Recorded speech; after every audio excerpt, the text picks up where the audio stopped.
Okay, so first of all, can you guys just give us a little bit of an explanation of the event, what it is, how it works? It is a silent auction and art exhibit. It will be on November 11th at 5:30 at Cunoteca Wine Bar on Commercial Street. And Jessica is painting portraits of homeless veterans that we've interviewed. And we will have about 60 silent auction items. Yeah, quite a few. The mayor actually donated like 40 of them. 46 pieces personal of art. items, so yeah. Wow. And he's our guest speaker as well. So. Oh wow. So what inspired you to do this? What got you started? How did Trysta this all actually begin? inspired me with all of the things that she's doing for the community and the homeless. Do you want to tell them about that?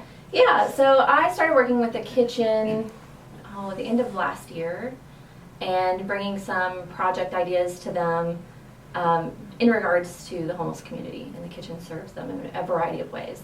So Jessica came to me and said, well, what can I do? And I thought, well, we can have an art exhibit. Yeah, I wanted to find a way to kind of use my skills to help someone else. And Trysta's using her skills, so I wanted to do something. She really inspired me and kind of educated me on the problem of homelessness in Springfield. So. And it really was a question born out of what can we do? Mm-hmm. We have these skills, we don't have any money, we have a little bit of time, so what can we do that can contribute to the homeless community? And I think our goal is mostly to raise awareness about the issue as well. Yeah.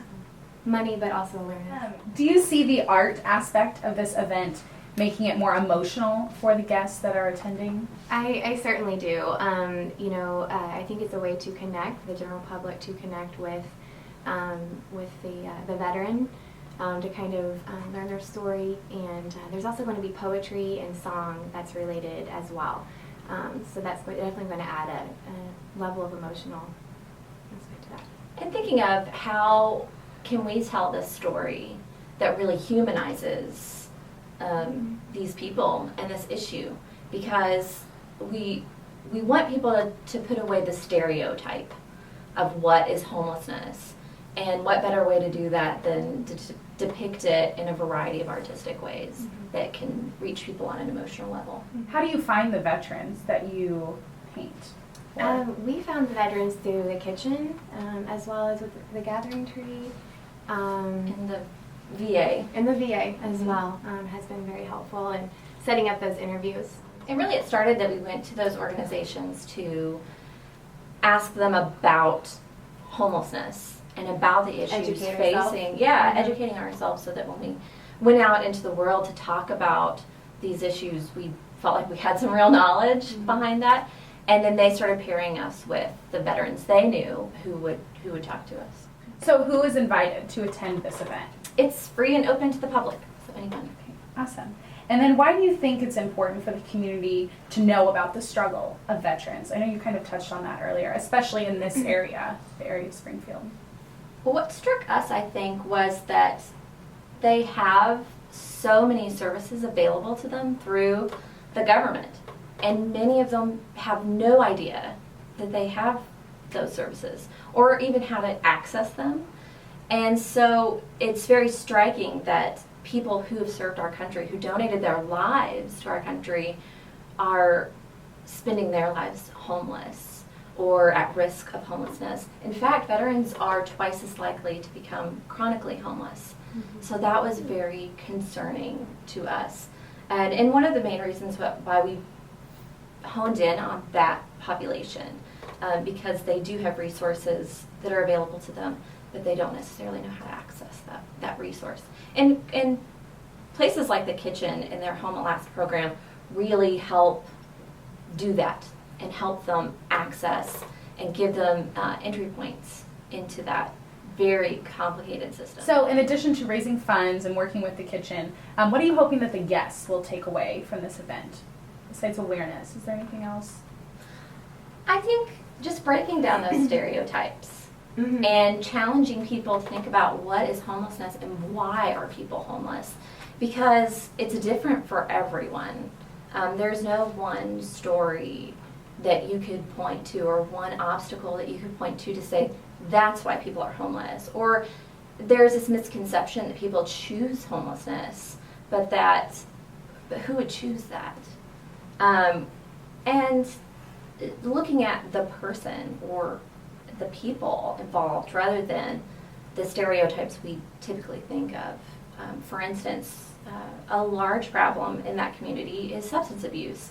And I think we get wrapped up in the stereotype of there's just a bunch of drug users who don't want help. And why can't they get clean? And a big barrier to housing assistance is, okay, we want you to stay clean for 3 months. Well, why would you do that? If you're living in a tent, you've been living in a tent for about 7 years, there's no hope in sight. So why would you go to rehab? Why would you stop using the only coping mechanism you have and not be housed? So for us, housing has to come first. But how do we do that? Because the rules are in place to protect other people in the program. So it's legitimate. But what can we do for that segment of population that are highest in need in getting housing? And I think the first step is just showing people it's not a stereotype. And I think also raising awareness for others in the community to find a way for them to get involved is important as well. To utilize their skills, kind of like we have done, to find ways to help. Yeah, really imploring people to ask, what can I do?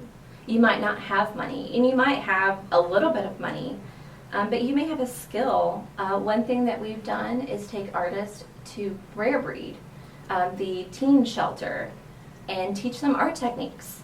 And what an experience for them, not just, hey, I got to make something cool, but there's someone in the community who cares enough to come and teach me something that could be valuable. And it may be a skill that they didn't know they had, or maybe they do have, but they don't have the supplies. And it's certainly a way to develop boost it. their self-esteem as well. I mean, their face lit up whenever we did spray paint art. We had a great artist come and do spray paint art with them, and I mean, it was amazing to see their face light up and their smiles, and just to boost that self-esteem was really, really important for them. And the artist probably walked away with something too, and a different perspective on what homelessness is.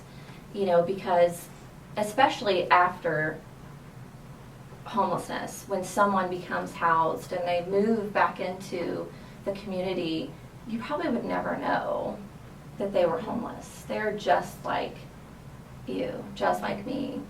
I mean, I was homeless as a child. The first time when I was 8, and then as a teenager, several times as a teenager. So you might not necessarily know that about me. Moving through the world, I'm just like everybody else.